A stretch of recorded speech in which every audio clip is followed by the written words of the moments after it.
Them birds gonna fly, you already know. Rain, sleet, or snow, Eagles train to go. All right, let's talk about it. Season opener, first game of the season, Eagles versus the Cowboys. Philly at home.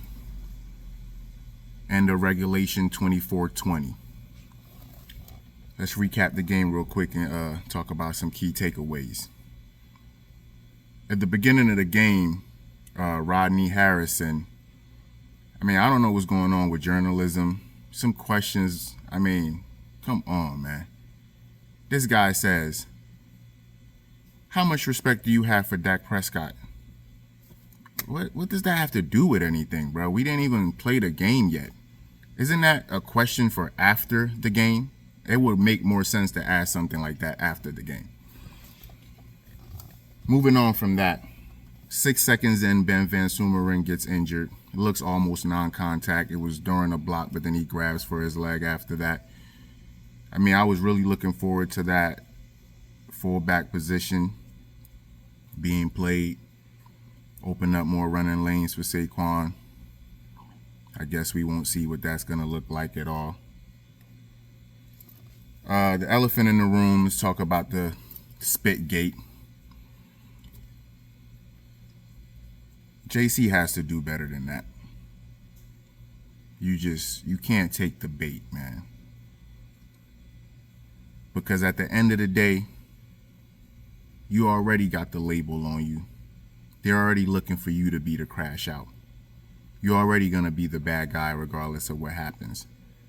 Somebody like Dakota has more of a clean cut persona, So he's going to get the benefit of the doubt regardless of whatever his role in the situation was or not. After the game, the interviews, JC took responsibility for what he did. And that's all you can ask from that. You got to move on. Might get suspended, might get fined and suspended. Who knows? We'll have to wait and see. Things that happened like that in the past were fines and not suspensions. So we'll see. In my opinion, spitting on somebody is one of the lowest things you can do. That's just nasty. It's disgusting. Regardless of who introduced spitting to the equation first, you don't spit on a person. It's just something you don't do. At the end of the day, these athletes have to realize their children watching the game. You gotta lead by example. CeeDee Lamb, he was waving bye to the Eagles fans in the first quarter. I don't get it. The game just started, bro. A couple minutes into the game, Javonte Williams scores a rushing touchdown for the Cowboys.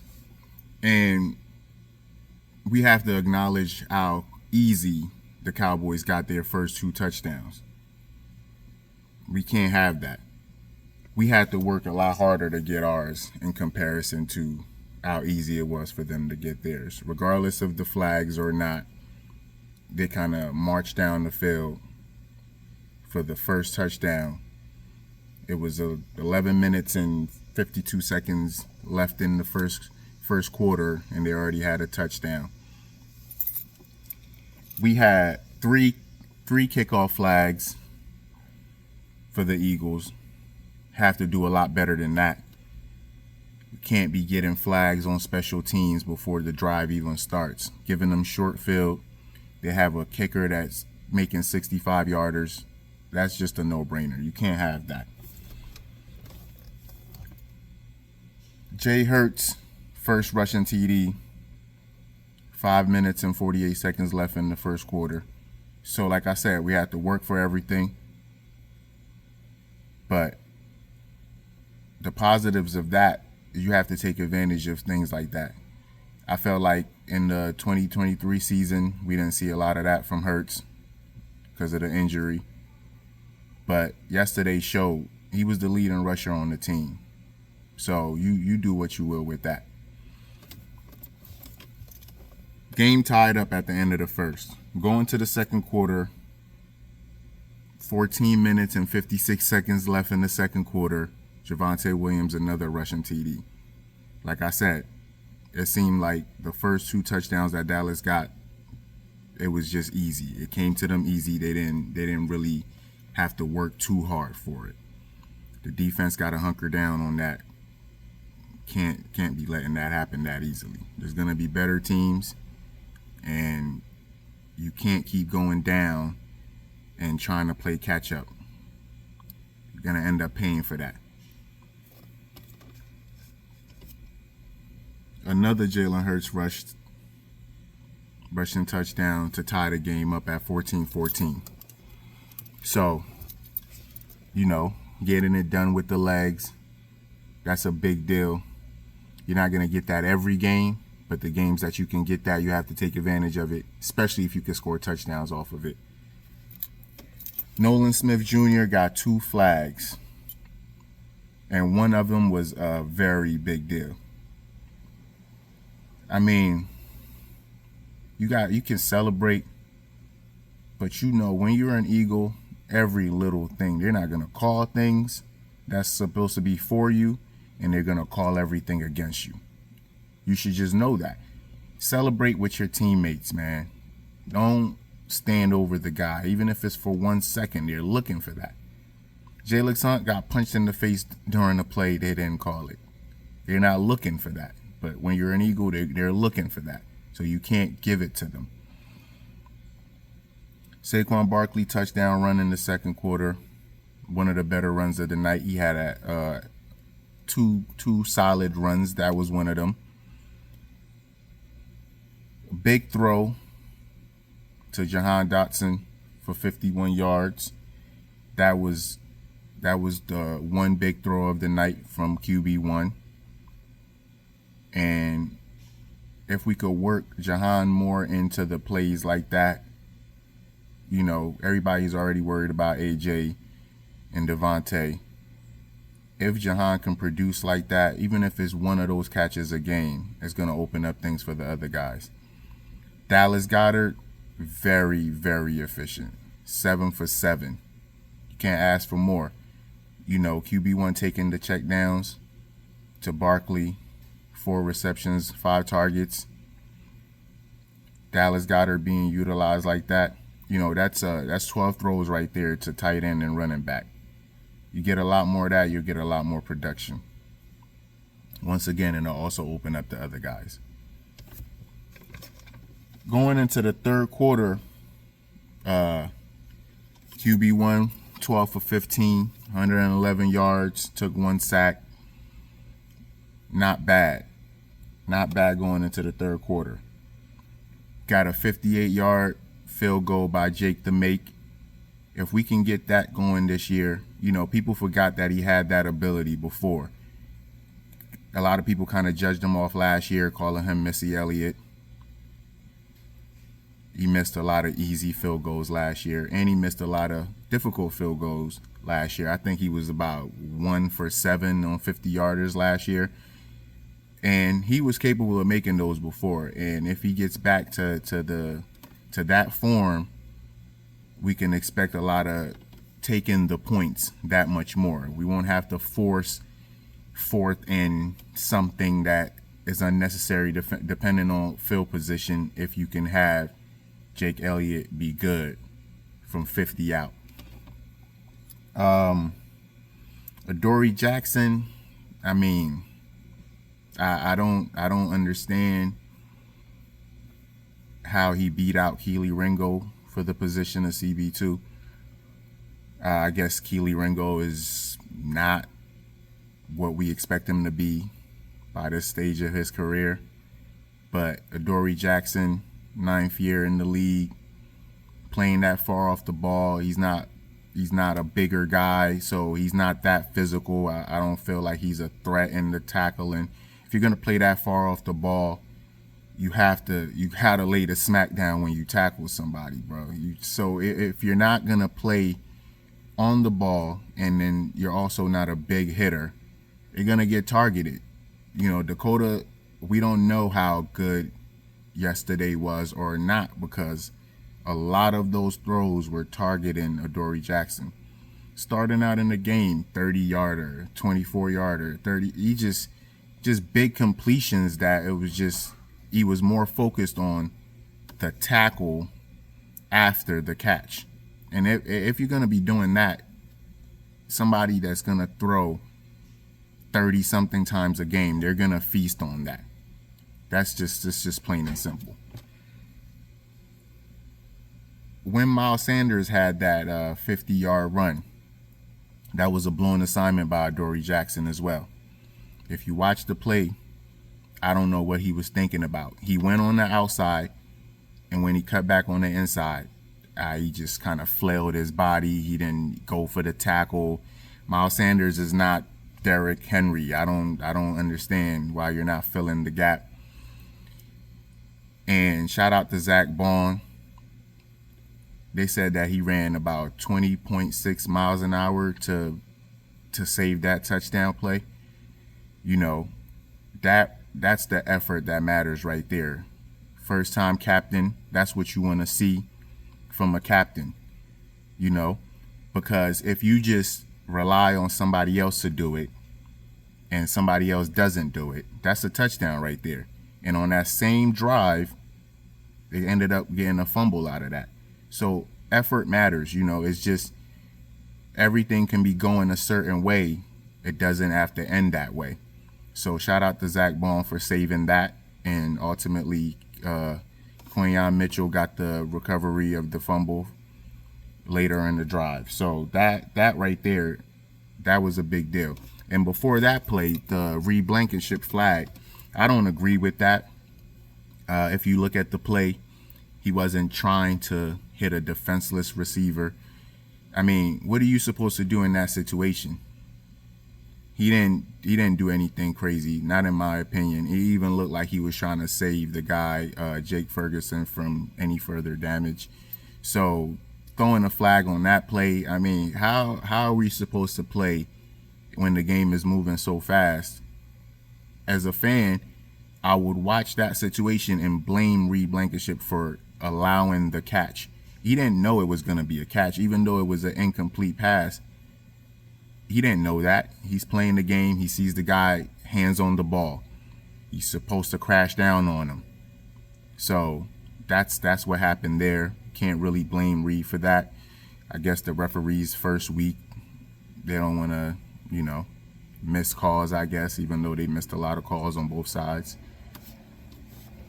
Then the weather delay, that took everybody out the game a little bit, about an hour long, you know, just what are you going to do with that? When the game resumed, it was 11:30 p.m. and it seems like the defenses worked out more of their kinks because it was more of a defensive game after that, because the game stayed 24-20 going into the delay and the game ended at 24-20. So for the last 4 minutes and 44 seconds of the third quarter and all of the fourth quarter, there was no scoring. So that was all defense the rest of the game. First half was offense, everybody marching down the field, scoring, back and forth scoring. Latter half of the game, more of a defensive game. In the fourth quarter, the Eagles had 2 big stops on 2 different third downs. That was big because it kept momentum on the Eagles' side. Because if Dallas was driving how they drove in the first 2 quarters, it would have been more of a shootout type of game. But that wasn't the case because of the defense and those big third down stops. One of them was like 5 minutes left in the game, so that was great. Quinyon Mitchell still got to work on his hands. I guess that's why he plays defense and not receiver, because, you know, could have iced the game with an interception. Didn't happen. There was 2 brotherly shoves in the game for first downs. That was big.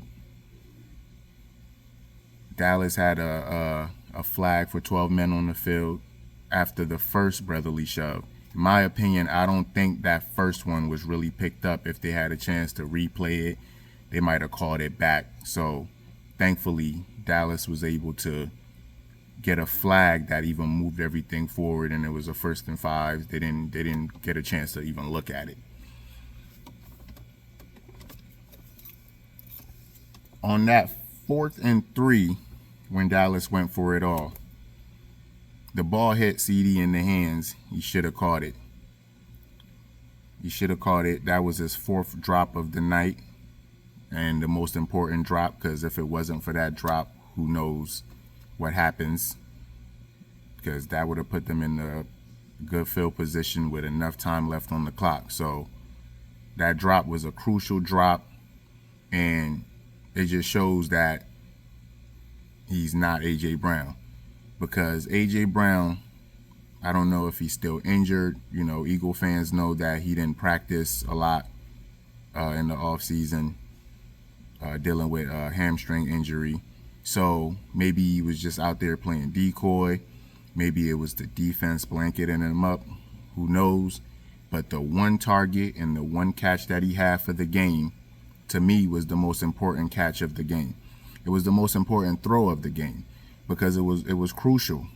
It came down to getting the ball to your best receiver and letting him make a play. Regardless of what's been going on the rest of the night, that was a big play in the game. Those 8 yards mattered. 1 target, 1 reception. Winning with those stat lines, that makes the Eagles a very dangerous team if everybody is really paying attention. My takeaways from the game, I feel like Braden Mann deserves a lot of credit for 3 big punts. One of them was for 51 yards, no return. Another one was 38 yards, no return. And another one was 44 yards, no return. You could see Kevontae Turpin frustration on all of them, actually. But one time you actually seen him react, because he wanted that ball in his hands to be able to return it. So Braden Mann, nobody's going to really pay attention to things like that. Nobody talks about punters and kickers unless they really mess up. But to me, those type of things right there, those are big pivotal moments of the game that matters. They matter. When the Eagles lost that Super Bowl, it was on a special teams play. That helped set up Kansas City for the ultimate drive that they had. So it was just Braden Mann, shout out to him for that. We need more of that all season. If you have a dangerous returner, there's no reason to test him. Kick the ball out, pin them back, let them start the drive on their own 13. So shout out to him for that. Adoree Jackson, once again, we have to talk about this. When Jacorian Bennett came in, even though he got a flag, if you watch the play, he's sticky to the receiver. So they're gonna have the hands fighting. Some things are gonna get called. But I feel like playing that way, it lets the receiver know there's no easy work over here. You're not gonna catch the ball and then worry about yards after the catch. You're gonna have to catch the ball. In my opinion, Jacorian Bennett should be starting over Adoree Jackson, just for the simple fact they play 2 different styles. And Jacorian Bennett's style is more of a Vic Fangio style if you really evaluate the physical nature of how the Eagles are playing defense in the last season and starting this year, and the identity they want to have. There's a lot more physicality and tackling, and the team that's throwing the ball and the receivers, they know they have to work for everything. Last year we seen more underneath throws and the team rally into the ball. Watching Adoree Jackson last night was like watching the 2023 defense, or even defense of yesteryear, where they're playing about 10 yards off the ball and worried about just not getting beat up top and tackling after the fact. Adoree Jackson is doing a disservice to the whole defense when he's getting targeted the way he's getting targeted because he's playing so far off the ball. So Jacorian Bennett should take his position, even if there's going to be flags coming with it.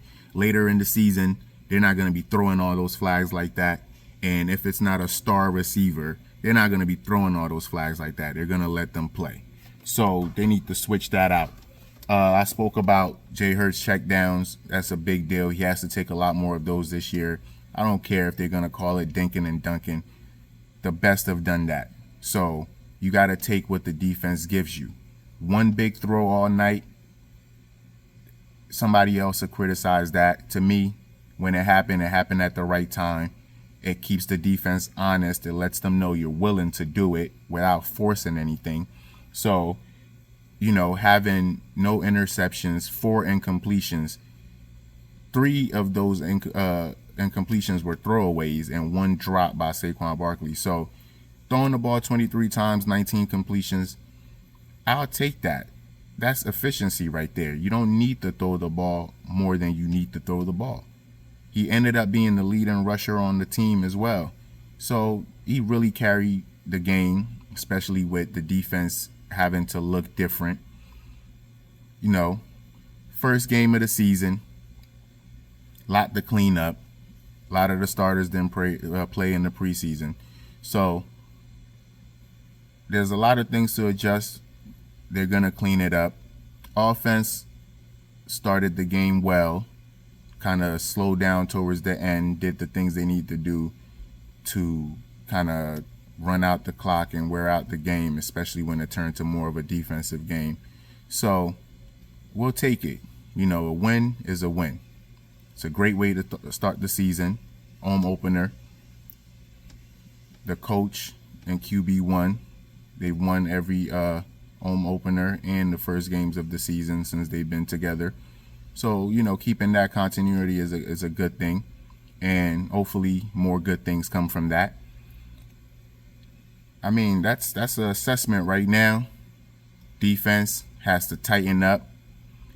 The run gaps was atrocious. For what people know or thought they knew about Dallas not being able to run the ball, it didn't look like that last night. If the Eagles defense is supposed to be one of the better defenses, has given Cowboys a lot of confidence right there going into their next matchups because now they know they could actually hand the ball off and run the ball. Even though there was a difference in the Eagles defense that we can't tell what would have really happened or not. It was better for the Eagles that it happened that way. They know what to assess because if JC was in the game, it would have covered up a lot of blemishes from an Adoree Jackson. We might have thought he had a better performance than he did. This guy graded himself a C because it still ended up in the Eagles winning. I mean, you do what you will with that. But I'm glad that they were able to assess themselves without the best player on defense so they know what they have to work on just in case something like that happens again, or if you're going into the next game with him being suspended, you know what you have to do now. The offense still winning the game with A.J. Brown only having 1 target, 1 reception. Devontae Smith, minimal contribution.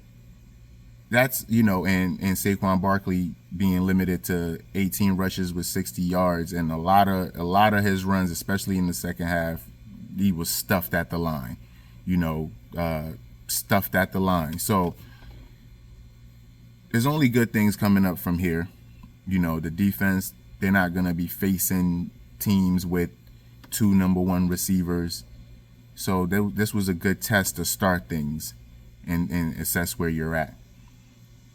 But 1-0 is better than 0-1.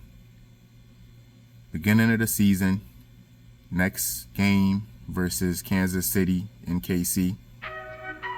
We're going to talk about that. But for now, a win is a win. Go Birds. Them birds gon' fly, you already know. Brains to the snow, Eagles train to go. Say what you want about a cute big coach, but all they do is whip, put their feet on your throat. Line hunts, secondary, no fly zone. When you leave the link, it's a long flight home. Them birds gon' fly, you already know. Brains to the snow, Eagles train to go.